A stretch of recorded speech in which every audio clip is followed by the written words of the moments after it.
The starship's engines hummed low as it docked smoothly at Zentari Station. Thomas patted Max, his genetically engineered dog, reassuring him as they prepared to disembark. "All right, Max, time to make a good first impression."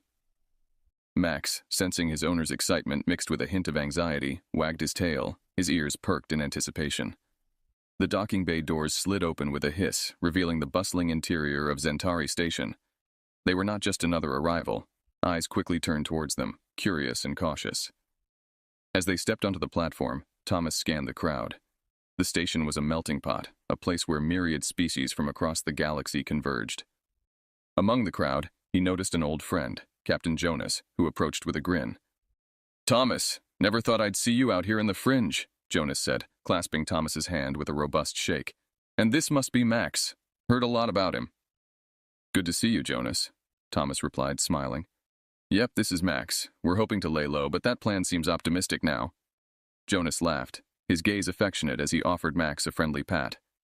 "Lay low, on Zentari? Good luck with that." His tone sobered as he leaned in closer. "Be careful, Thomas. Not everyone here will see Max as just a pet." Their reunion was abruptly interrupted by a sharp alarm that blared through the station. Panic ensued as people started running in all directions. Max's ears twitched, and he suddenly tugged at his leash, pulling Thomas towards a neglected bag near the docking bay wall. "What is it, boy?" Thomas asked, tension in his voice. Max barked once, sharply, his stance defensive. Thomas approached the bag cautiously, then saw wires peeking out. "Bomb!" he yelled. Instantly he grabbed Max and pulled him back, looking around frantically for help. Captain Jonas sprang into action. "This way!" he shouted, leading them to a nearby security station. "We need a bomb squad here, now!" He barked into his communicator as they reached the station. The security team reacted swiftly, descending on the area with a robot designed to handle explosives. As the robot worked, Thomas, Max, and Jonas watched from behind the protective barrier. "Looks like you and Max have brought some excitement to Zentari," Jonas muttered, watching the robot defuse the bomb with precision. Thomas sighed, watching Max, who sat calmly by his side now. "Seems like we did. Not the first impression I hoped for." As the bomb was safely neutralized, the crowd slowly began to calm down, their attention now fixed on the man and his dog who had spotted the danger. A security officer approached them, a burly man with scales glinting under the station lights. "I'm Officer Karnik. You've got good eyes, and your dog. He's something special. You might have just saved a lot of lives." Thomas nodded, relief washing over him. "Thank you, officer. We just didn't want to start our stay with an explosion." Karnik chuckled, his demeanor relaxing. "Well, consider yourselves heroes for the day, but stay alert. Whoever planted that bomb is still out there." As the officer walked away, Jonas clapped Thomas on the back. "Seems like you're stuck with the hero label now, whether you wanted it or not. Let's get you two settled. We've got a lot to catch up on, and it looks like you might be needing some friends here." Max wagged his tail, seemingly pleased with the outcome. As they walked towards the habitation sector, Thomas felt a mix of apprehension and pride. Max had proven his worth within minutes of arriving. Whatever lay ahead on Zentari, they were ready to face it together. After their unexpected heroics in the docking bay, Thomas and Max had barely settled into their quarters when an invitation arrived from the station's community liaison, Rajiv, suggesting they attend a welcome mixer that evening. "It might be good to show everyone that Max is here for friendly reasons," Rajiv had noted. Thomas agreed, thinking it a good opportunity to mitigate any lingering fears about Max's capabilities. As evening approached, he clipped Max's leash and they headed to the event held in the station's central atrium, a sprawling space with panoramic views of the cosmos. The atrium buzzed with chatter as various species mingled. Max, with his sleek, modified form, drew immediate attention. Thomas kept a firm grip on the leash, reassuring Max with a gentle pat. "Let's make some friends, buddy," he whispered. They were soon approached by a tall, slender figure with iridescent skin and multiple eyes, a Zalian diplomat named Loro. "Is this the famous Max?" Loro inquired, his voice musical and curious. "Yes, this is Max. We're here to show that he's friendly and helpful," Thomas replied, allowing Max to sniff Loro's offered hand. "Remarkable," Loro observed as Max gently wagged his tail. "I've read about Earth's advancements in genetic engineering, but seeing it firsthand is quite something." Their conversation was cut short by a commotion at the edge of the atrium. A small creature, panicked and squealing, darted through the crowd, closely pursued by a couple of station security guards. The creature bumped into a table, knocking over glasses and plates with a clatter. Max's ears perked up, and before Thomas could react, he tugged at his leash, pulling towards the chaos. "Max, wait!" Thomas called out, but Max was already weaving through the crowd, his training kicking in to chase down what he perceived might be a threat. Thomas followed, apologizing as he bumped into various aliens, his focus on not losing sight of Max. The chase led them through the atrium and into one of the narrower corridors of the station. Max was fast, but the small creature was nimble and quick, turning corners with erratic bursts of speed. Just as Max seemed to be gaining on the creature, it squeaked loudly, cornered at the end of a corridor. Max slowed, approaching cautiously, his posture non-threatening. Thomas caught up, breathing heavily. "It's okay, Max. Let's not scare it further," he said, reaching down to calm Max. The creature, a common pest on the station known as a grelin, trembled, its eyes wide. At that moment, the security guards arrived, panting. "Thanks for cornering it," one guard said, scooping up the grelin. "These pests can chew through just about anything. Not dangerous, but a real nuisance." Thomas nodded, relieved. "We didn't mean to cause a scene. Max just reacted." The guard smiled, handing the grelin to his partner. "No harm done. It actually helped us. This little chase might have even improved your standing here. Shows Max can be helpful in unexpected ways." As they walked back to the atrium, Thomas reflected on the incident. It had started as a potential disaster, but ended up showcasing Max's utility to the station in a positive light. As they re-entered the mixer, several attendees clapped, having heard about the chase. Loro approached again, a smile on his many faces. "Quite the introduction for Max. It seems he's not just a pet, but a part of the station's community already." Thomas smiled, patting Max, who looked up with a panting tongue. "Looks like we're finding our place here faster than I thought we would." The incident at the mixer had given Thomas and Max a small measure of celebrity on Centauri Station. Word of Max's chase and capture of the grelin pest spread, casting them in a heroic, albeit quirky, light. Despite the positive turn of events, Thomas remained vigilant, aware that not all attention was good attention. A few days later, as Thomas and Max were returning from a routine checkup at the station's bioengineering lab, they were abruptly cornered in a less frequented corridor by a group of burly figures. The leader, a rugged Cortarian named Grax, stepped forward with a menacing grin. "Thomas, isn't it? And the famous Max. We've been hearing a lot about you two," Grax said, his voice deep and rough. Thomas tightened his grip on Max's leash, sensing tension. "Can we help you with something?" he asked cautiously. "It's not what you can do for us, but rather what your dog can do," Grax replied, nodding to his associates who moved to block the corridor. "See, we have a little operation that could use a creature with Max's talents." Before Thomas could react, one of Grax's associates lunged forward, trying to grab Max's leash. Reacting swiftly, Max barked sharply and positioned himself protectively in front of Thomas, his body language aggressive, yet controlled. "Back off," Thomas warned, his heart racing. "Max isn't part of any operation." Grax chuckled darkly. "That's where you're wrong, human. Everything and everyone on Centauri can be part of an operation if the price is right." Thomas realized they weren't going to get out of this through dialogue alone. He needed a distraction. Looking around, he noticed a panel near his hand. Without hesitating, he slammed his fist against it, activating the corridor's emergency alarms. Sirens blared and red lights flashed. In the chaos, Max took his cue from Thomas's earlier training sessions. With a powerful tug, he broke free from the grasp of Grax's associate and darted down the corridor, pulling Thomas with him. Grax and his crew were momentarily stunned by the noise and flashing lights, giving Thomas and Max the chance to escape. They ran through the twisting corridors of the station, Max leading the way with his enhanced senses, finding the path with the least resistance. As they rounded a corner, they almost collided with Captain Jonas, who was responding to the corridor's alarm. Seeing Thomas's distressed state, Jonas immediately understood the gravity of the situation. "What's going on? Who's after you?" Jonas asked, his expression turning serious. "Grax and his crew, they want to use Max for some shady business," Thomas panted, trying to catch his breath. Without another word, Jonas activated his communicator. "This is Captain Jonas. I need immediate backup at Sector G24. We have a security situation involving Grax." Within minutes, station security arrived, and Jonas explained the situation. Grax was well known to station security, suspected of several under-the-table dealings but never caught in the act. "Thanks, Jonas. I thought we were done for," Thomas said, relief washing over him as he patted Max, who was still alert and watching every movement around them. Jonas nodded, clapping Thomas on the shoulder. You and Max are good for this station, Thomas. We can't have you running into trouble every other day. Let's get you two somewhere safe. As they were escorted to a secure area, Thomas realized how deep the roots of corruption could run on Centauri. He knew then that keeping Max safe wasn't just about avoiding attention. It was about navigating the intricate and dangerous web of station politics and power plays. After the incident with Grax, Thomas and Max were relocated to a more secure sector of Centauri Station, under the close watch of station security. However, Thomas knew that mere surveillance wouldn't be enough to deter those with a vested interest in exploiting Max's abilities. He needed a more proactive solution.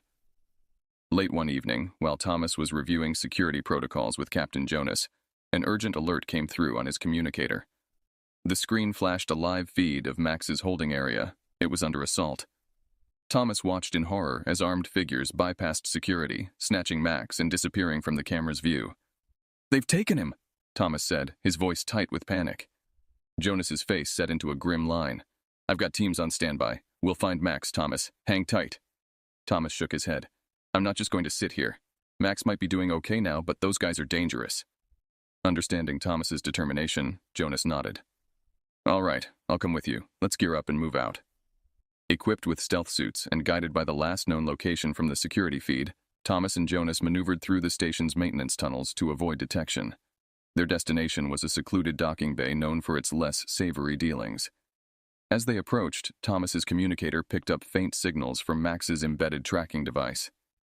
"He's close, just beyond this corridor," he whispered, pointing to the map displayed on his device.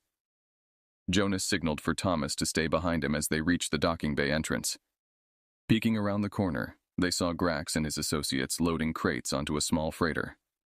Amidst the cargo, Thomas spotted Max, secured in a makeshift cage, his eyes alert and focused. Using hand signals, Jonas outlined a quick plan.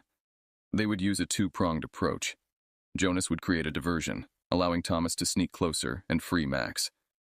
The diversion came in the form of a controlled power outage Jonas triggered remotely. As lights flickered and alarms sounded, the hijackers scrambled, looking around in confusion. Utilizing the chaos, Thomas slipped unnoticed towards Max, keeping low and moving swiftly. Reaching the cage, Thomas quickly disabled the lock using a security override device Jonas had provided.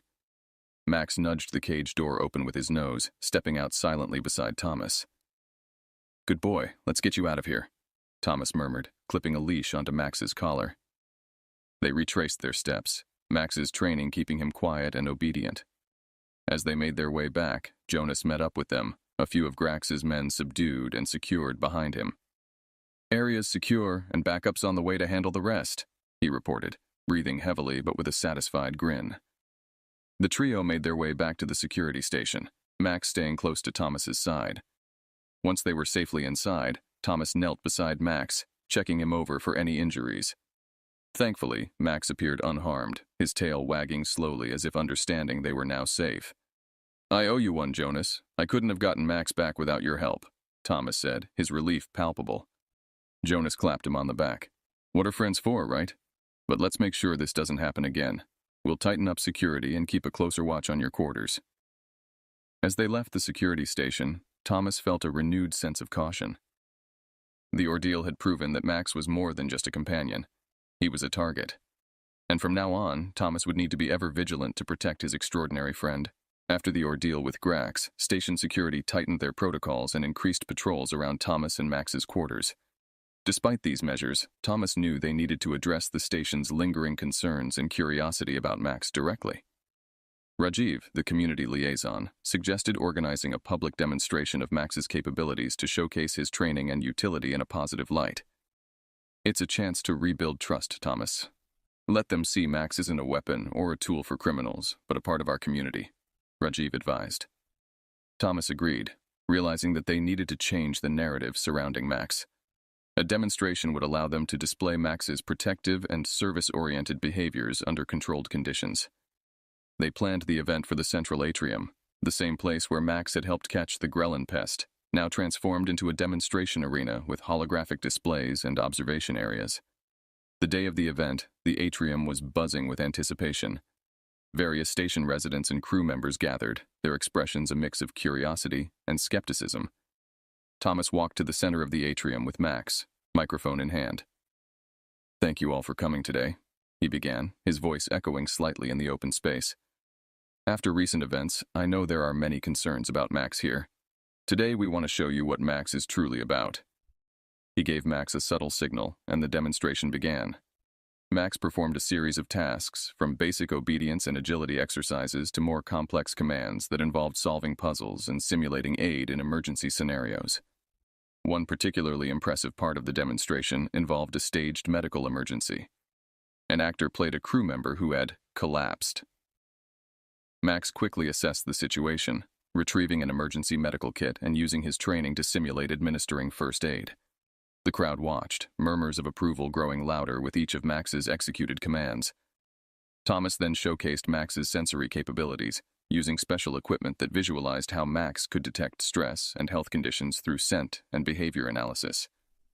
As the demonstration concluded, Thomas invited questions from the audience. A young girl timidly raised her hand, and Thomas nodded to her. "Does Max ever get to play, or is he always working?" she asked. Thomas smiled, a relief washing over him at the innocent question. "Great question. Let's show them, Max." On cue, Max shifted from his disciplined demeanor to a more playful one, chasing a brightly colored ball that Thomas threw across the atrium. The sight of the sophisticated canine enjoying such a simple pleasure softened even the most skeptical onlookers. After the event, many attendees came forward to meet Max, now seeing him in a new light. Station officials expressed their thanks to Thomas for arranging the demonstration, and several apologies were issued for the misunderstandings and fears that had circulated. Captain Jonas, who watched from the sidelines, approached Thomas afterward. "You did good today. Max did even better," he said, clapping Thomas on the shoulder. Thomas looked at Max, who was happily interacting with a group of children. "It feels like we finally turned a corner, Jonas." "Indeed," Jonas agreed. "Let's hope it stays this way. Max has a lot to offer, and it seems like the station is starting to see that." As the crowd dispersed, Thomas felt a cautious optimism. The demonstration hadn't just shown Max's abilities, it had humanized him to the station's residents, proving he was more than just a set of skills. He was a valued member of their community. The successful public demonstration had significantly improved the station community's perception of Max. Thomas felt a sense of relief, believing they had finally turned a skeptical public into appreciative onlookers. However, the real test of Max's abilities and the trust of the Zentari community was just around the corner. A few days later, while Thomas and Max were assisting in routine maintenance checks in one of the lower engineering sectors, an alarm blared through the station's PA system. The central life support system had malfunctioned, threatening the oxygen supply to several critical areas of the station, including the residential quarters and the main market hub. The chief engineer, a capable but often overwhelmed Netherian named Selko, rushed over to Thomas. "We need Max's help," Selko pleaded, his voice tinged with panic. "The area where the malfunction occurred is flooded with toxic gases. It's too dangerous for humans or even most droids, but Max might be able to get through." Without hesitation, Thomas nodded. "Show us where to go." Selko led them to a sealed-off section where the air was visibly hazy with dangerous chemicals. He handed Thomas a remote control device. "This will let you guide Max remotely through the cameras fitted in his collar. We've got technicians on the line who can advise on the repairs." Max, sensing the urgency, whined softly but obediently, entered the hazardous zone as the heavy door slid open. Thomas watched through the camera feed, his hands steady on the controls, guiding Max down the dimly lit corridors toward the source of the malfunction. Inside, Max quickly located the broken components using his enhanced sensors. The technicians, watching through the feed, instructed Thomas on directing Max to remove the faulty parts and replace them with spares carried in Max's side compartments. The task was delicate, requiring precision. Max's mechanical dexterity was put to the test as he manipulated the tools to extract the damaged parts and carefully install the new ones. All the while, Thomas maintained a calm demeanor, despite the knot of worry in his stomach. After tense minutes that felt like hours, Max completed the repairs. Selko, monitoring the system's diagnostics, finally let out a breath he had been holding. "It's stabilizing. Oxygen levels are returning to normal. He did it, Thomas. Max saved us." The news spread quickly across the station. The residents, already warm to Max from the demonstration, now treated him as a hero. The station's governing council invited Thomas and Max to a formal commendation ceremony. At the ceremony, the council leader, an elderly and wise Tellurian named Yelma, addressed the assembly. Not only has Max demonstrated his extraordinary abilities, but he has also shown a commitment to our community's safety and well-being, Yelma announced, presenting Max with a station-made Medal of Honor. Thomas, standing beside Max, felt a surge of pride. "Thank you," he said to the council and the crowd. "Max isn't just my companion, he's a member of this station, dedicated to helping wherever he can." Later, as they walked through the corridors of Zentari, now filled with grateful faces, Thomas reflected on their journey so far. From suspicion and fear to acceptance and admiration, they had navigated the complex dynamics of the station. Max's heroic act had not only averted a disaster, but had firmly embedded them into the heart of the Zentari community. Following Max's heroic repair of the life support system, Thomas and Max became celebrated figures on Zentari Station. The community's trust in them had solidified, and their days were filled with more interactions and responsibilities, helping with everything from safety drills to community outreach programs. However, the underlying tension of previous conflicts hadn't entirely dissipated. The incident with Grax and his crew left a lingering unease, particularly with Thomas, who remained cautious and vigilant. One morning, while Thomas and Max were assisting in the installation of new navigation equipment in the command center, an urgent summons came from Commander Lyra. Thomas and Max hurried to her office, where they found her speaking in hushed tones with several security officers. "Thomas, Max, thank you for coming so quickly," Commander Lyra greeted them, her expression serious. "We've uncovered a plot that could endanger the station. It seems Grax wasn't working alone. He had backers, some of whom are influential members of the station's trade guilds." Thomas stiffened, his mind racing. "What do you need from us?" he asked, instinctively placing a hand on Max's back. "We need Max's unique skills again," Commander Lyra explained. "He's proven he can handle high-pressure situations, and we believe he can help us gather the evidence hidden in one of the restricted sectors. It's too risky for regular security personnel due to potential traps and surveillance." Thomas nodded, understanding the gravity of the situation. "We're ready to help. Aren't we, Max?" Max responded with a determined bark, sensing the importance of their mission. Equipped with specialized surveillance gear, Max was guided into the restricted sector while Thomas and a team of security experts monitored from a control room. Using Max's camera feed, they navigated through dark, narrow corridors until they reached a concealed room. Inside, Max found a cache of illegal tech and falsified data pads linking the guild members to various smuggling operations and the recent sabotage attempts. As Max retrieved the evidence, Thomas's heart pounded with a mix of adrenaline and anxiety. "Good boy, Max. Bring it all back," he directed through the communicator. With the evidence securely retrieved, Commander Lyra acted swiftly. The implicated guild members were arrested, and a full investigation was launched to uncover all aspects of the conspiracy. In the following days, the station was abuzz with the news of the uncovered plot and the impending trials. The community's gratitude towards Max and Thomas grew even deeper, reinforcing their roles as protectors of Zentari. At a station-wide assembly, Thomas and Max were called forward by Commander Lyra.